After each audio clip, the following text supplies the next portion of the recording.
flawless experts who have all the answers. That's not this podcast. Instead, we chat with professionals who love what they do, have wisdom to share, and can laugh at their own mistakes. I'm Mark, and I'm the host of the WorkPlay Solutions podcast. So let's laugh, learn, and discover the joy of work. Boo, boo, boo.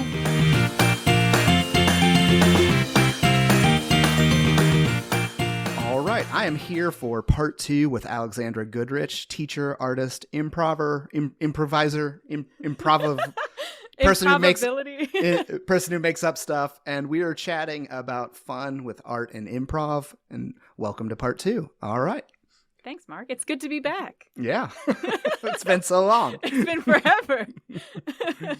Okay. How have some of these things, either your improv or your visual arts and things, how have those made you a better person or impacted the people around you?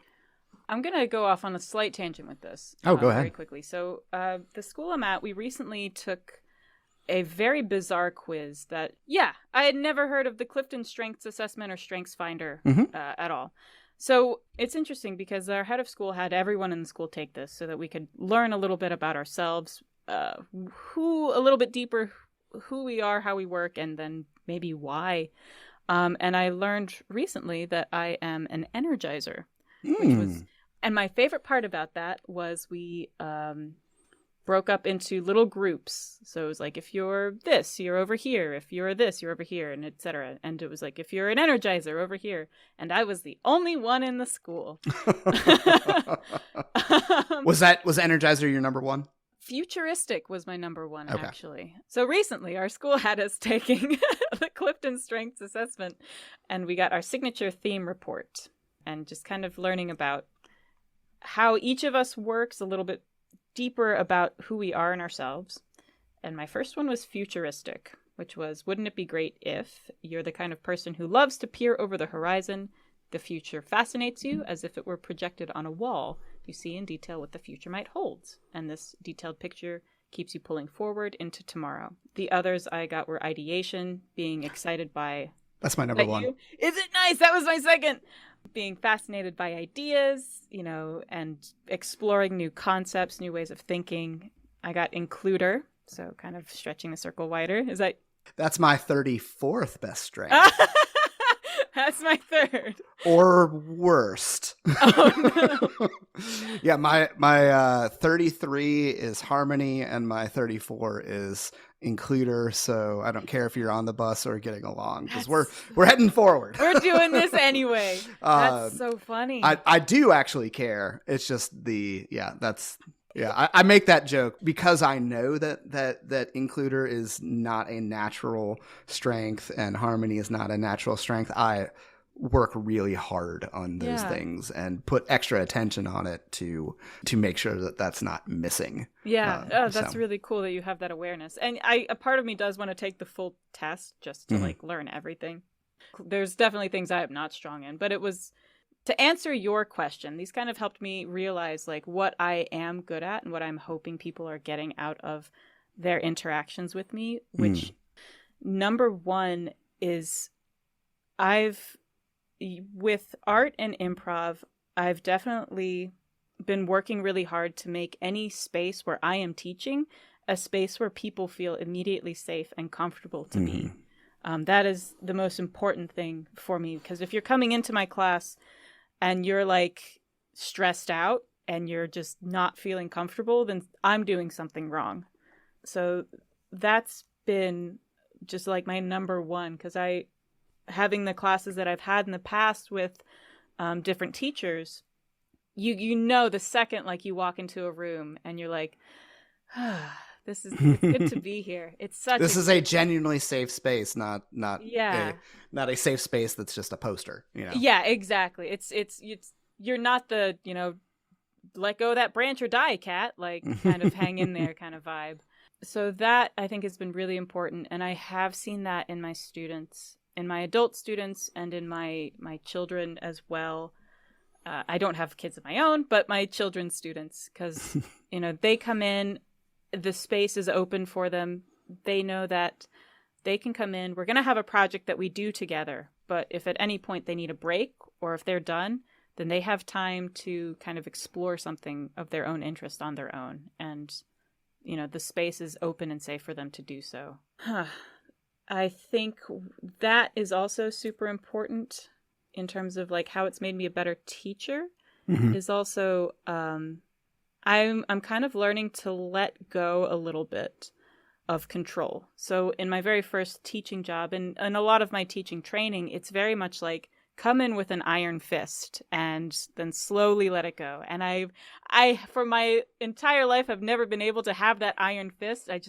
It's so much energy to just keep, and it's just energy I don't have to expend. So my fist was kind of closed, but it's learning how to open that up and be like, we're going to work on this project, and there's a reason we're doing this. It's so that you learn a new foundational skill so that you can move forward in your own projects. But once you get this, I don't care what you do as long as you're not hurting yourself or others. Like, go forth and create.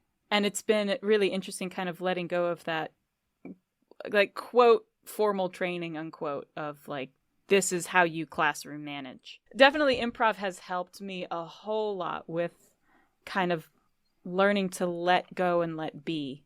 And I do tell especially my older students, where I'm like, we have a project and we have a presentation.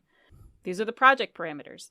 However, if you come up to me with an idea that is really like developed and thought out, and you can argue that, then yeah, you can do that. Well, that's fun. So yeah. Has anyone taken you up on that? Oh yeah, if you already have, and we're in week 2 of the school year. Give us an example. So the idea for my older students was to create a collage, kind of showcasing themselves or their goals for the year. Like, who are you? What do you like? Tell me about yourself.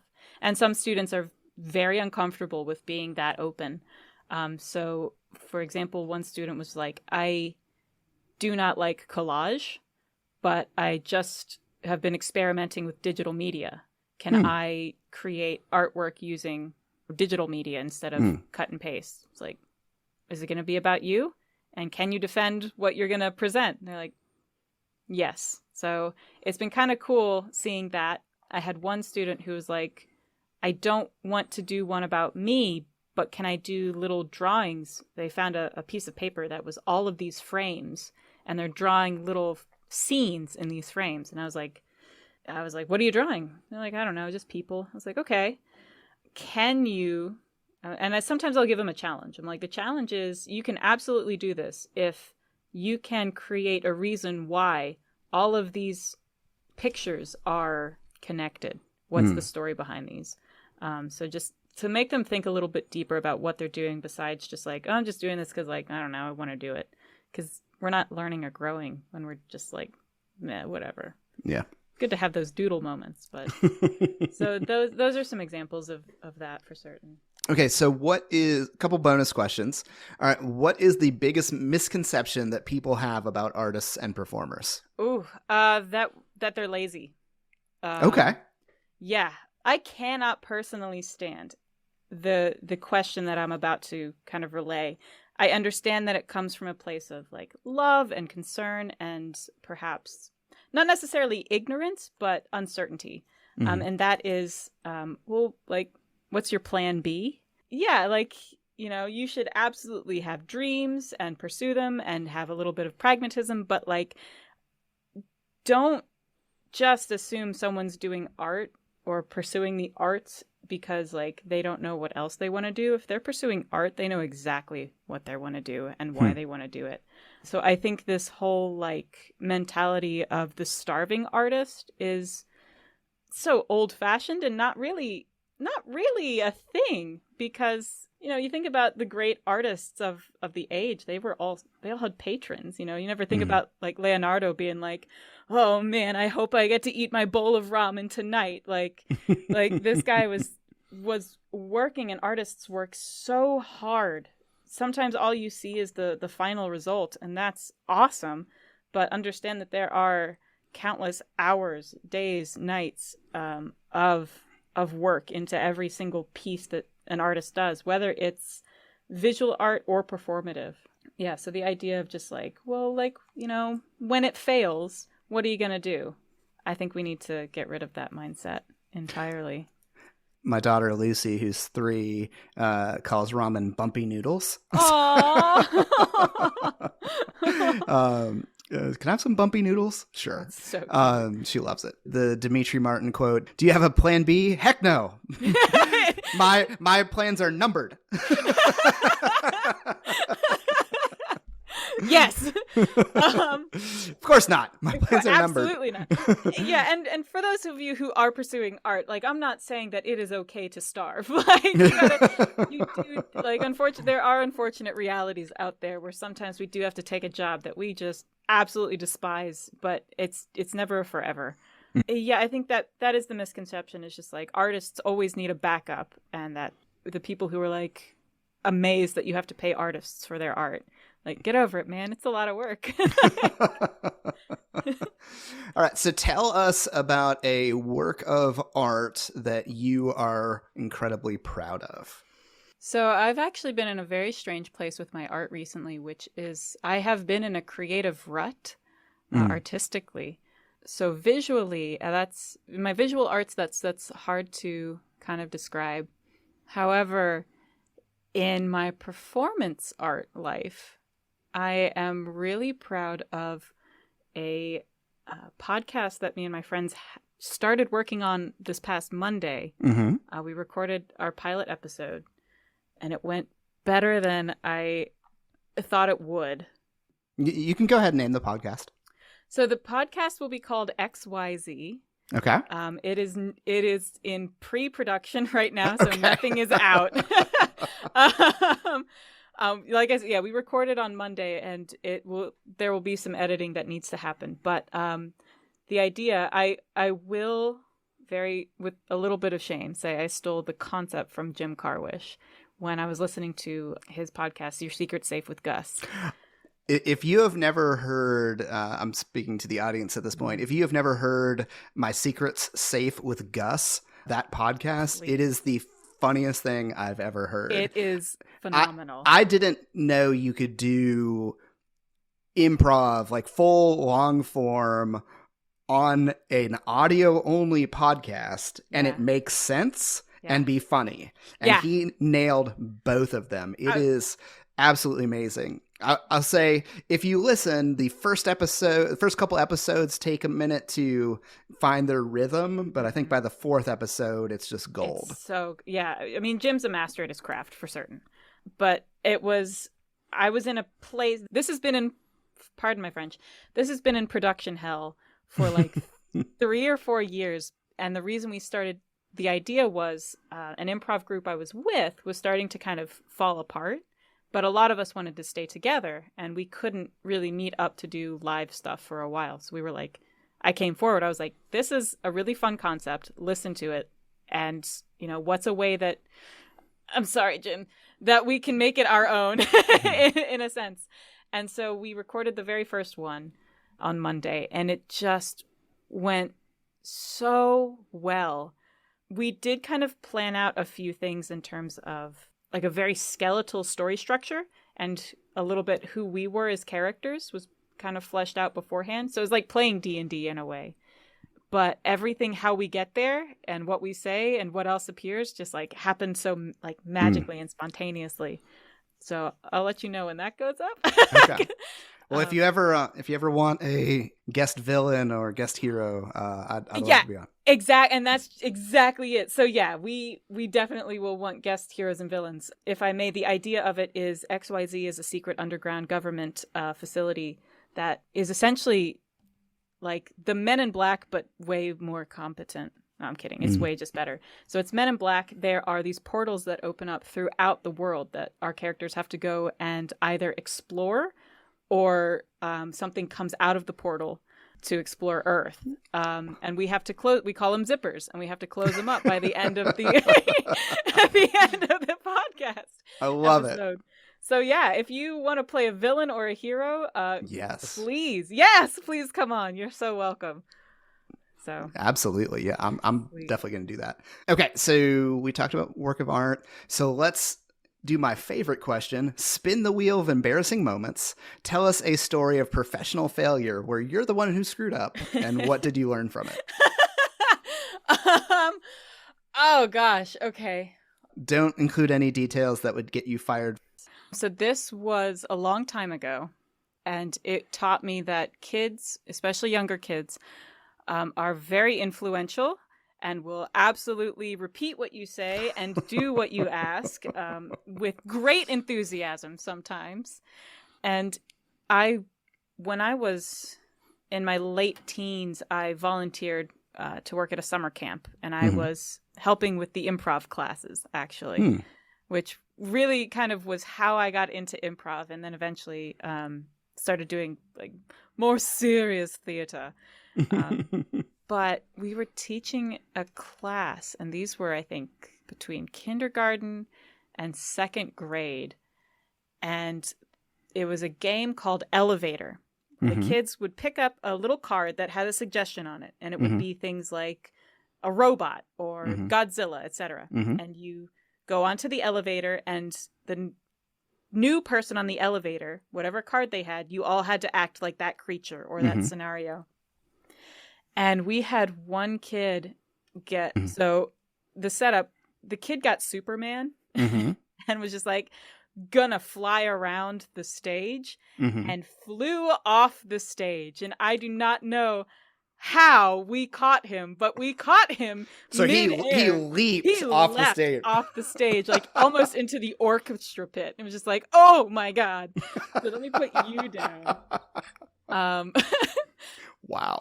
So it was definitely like you have to be really careful and very specific with your words with kids. The most recent one, okay, teaching kids on Zoom is a wild time, and especially the older kids, because they're not paying attention. I was telling my students, one of my students got really into a very specific style of like horror art.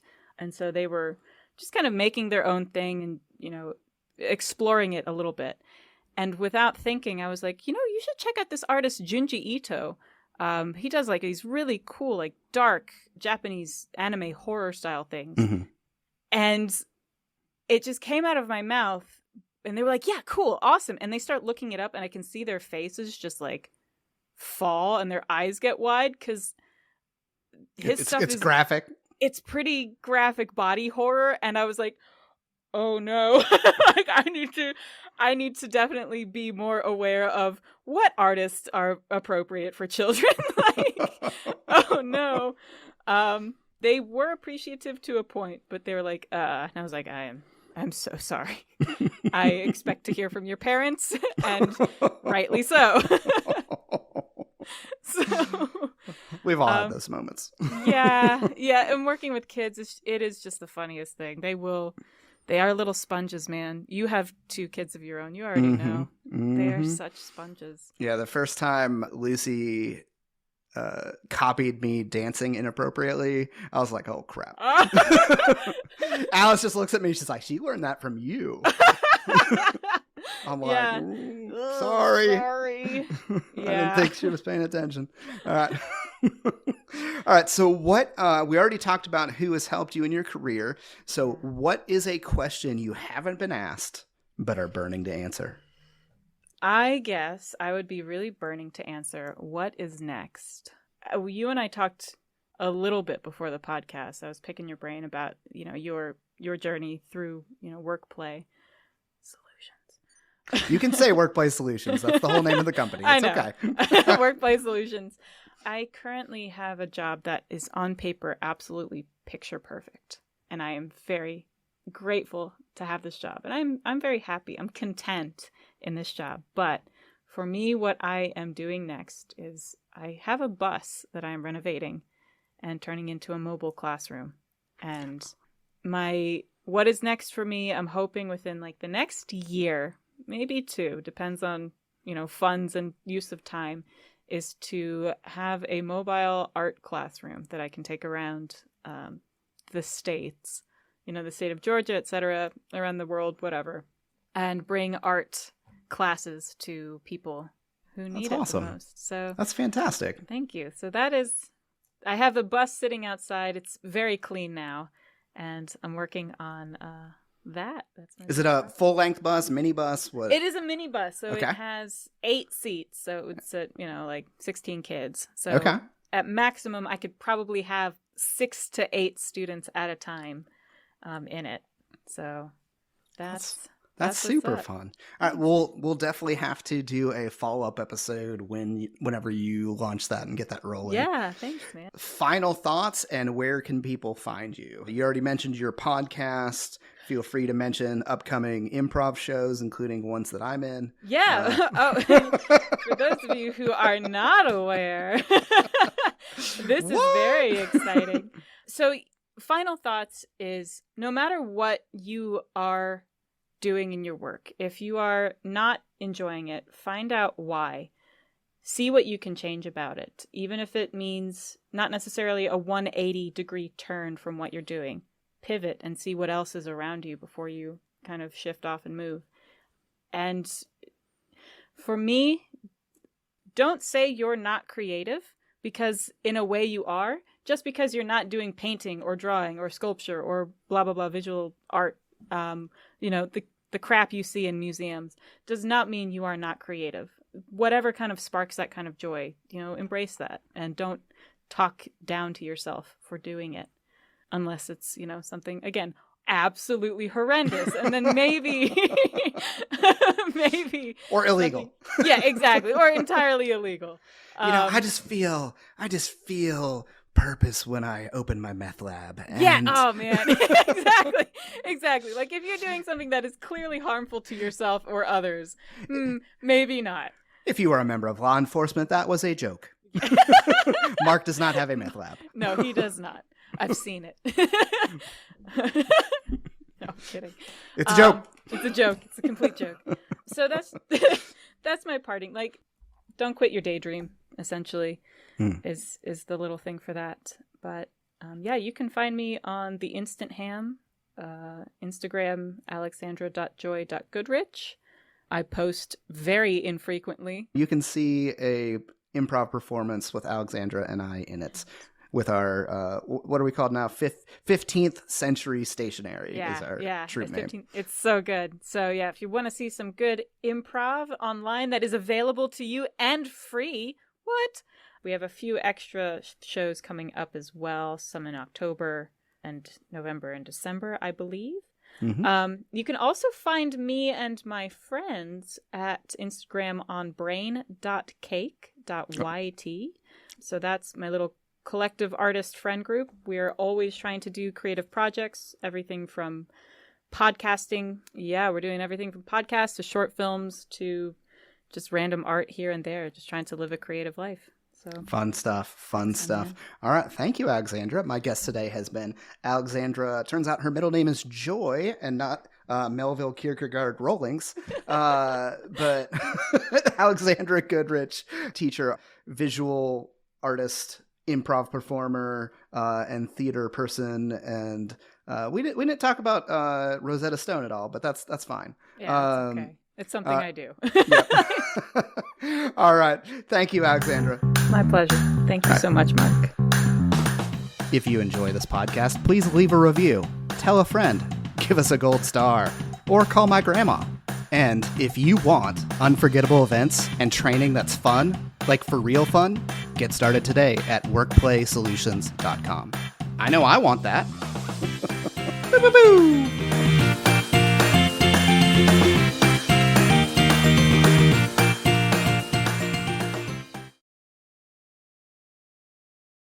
And forgive me, I'm actually going to put a quick pause on that because I'm going to find the name of this so that I'm not BSing too hard. Beep, boop, beep, boop, boop. If you do, just say it's improv.